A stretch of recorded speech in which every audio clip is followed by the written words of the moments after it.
Good afternoon बच्चों। आज हम आपको अधिक पशुचारण के विषय में बताएंगे। पशु नए पौधों को अपने पैरों से दबाकर नष्ट कर देते हैं और अपने खुरों से घास को रौंदते हैं, जिससे भूमि की उर्वरा शक्ति कम हो जाती है। इसके बाद नगरीकरण।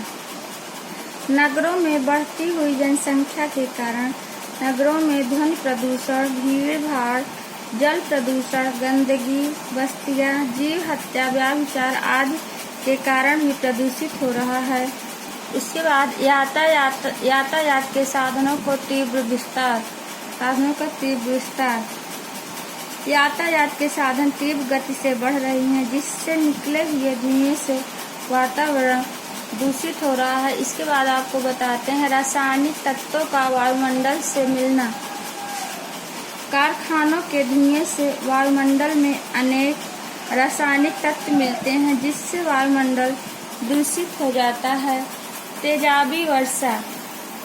कारखानों में उत्पन्न बेकार पदार्थ से जल में अनेक अम्ल मिल जाते हैं, जो तेजाबी वर्षा के रूप में पृथ्वी से जल बरसते हैं, जिससे धरती की ऊपरी सतह खराब तथा बंजर हो जाती है। साथ ही मनुष्यों में अनेक प्रकार के रोग उत्पन्न हो जाते हैं। इसके बाद आपको बताते हैं पर्यावरण प्रदूषण के प्रकार। यह कितने प्रकार का होता है? 6 प्रकार का होता है।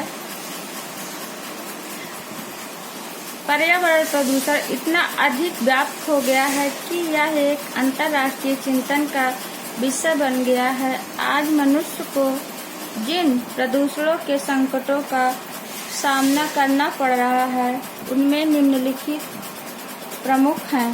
पहला है जल प्रदूषण। जल जीव मात्र का जीवन है। जल के द्वारा मानव की समस्त जैविक क्रियाएं संपन्न होती हैं। जल प्रदूषक घरेलू कूड़ा करकट, कीटनाशकों का पानी में घुलना, मलमूत्र का पानी में मिल जाना, गंदे नालों व जलाशयों व नदी में मिल जाना, विभिन्न प्रकार के साबुन। छठा है जल परिवहन से जल प्रदूषण। इसके बाद संश्लेषित रसायन। वायु प्रदूषण क्या है? वायुमंडल में व्याप्त शुद्ध वायु मानव जीवन के लिए आवश्यक है। मनुष्य श्वास के द्वारा ऑक्सीजन ग्रहण करते हैं और कार्बन डाइऑक्साइड छोड़ते हैं। कार्बन डाइऑक्साइड गैस को सूर्य की रोशनी में पेड़ पौधे ग्रहण कर लेते हैं और ऑक्सीजन छोड़ते हैं। इस प्रकार ऑक्सीजन कार्बन डाइऑक्साइड का चक्र चलता रहता है। यदि इसमें अवांछनीय परिवर्तन हो जाते हैं तो वायु प्रदूषित हो जाता है।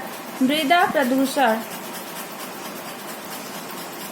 मिट्टी में अनेक प्रकार की जैसे खनिज, जल, कार्बनिक पदार्थ एक निश्चित मात्रा में पाए जाते हैं। इनकी मात्रा में अवांछनीय परिवर्तन होने पर मृदा प्रदूषण हो जाता है। मृदा प्रदूषक के कारक कीटनाशक और रासायनिक उर्वरकों का प्रयोग, विभिन्न कारखानों का प्रदूषित जल, अवशिष्ट कूड़ा खाली भूमि में बहा दिया जाता है, जिससे मृदा दूषित हो जाती है। तीसरा है घरों का गंदा पानी, जो डिटर्जेंट, फिनाइल आदि के कारण होता है, मृदा को दूषित करता है। 4th पॉइंट है कुछ सूक्ष्म जीवों के कारण मृदा प्रदूषित हो जाती है। 5th है नमी की अधिकता या कमी से भी मृदा प्रदूषित हो जाती है। ध्वनि प्रदूषण के बारे में आपको कल हम बताएंगे।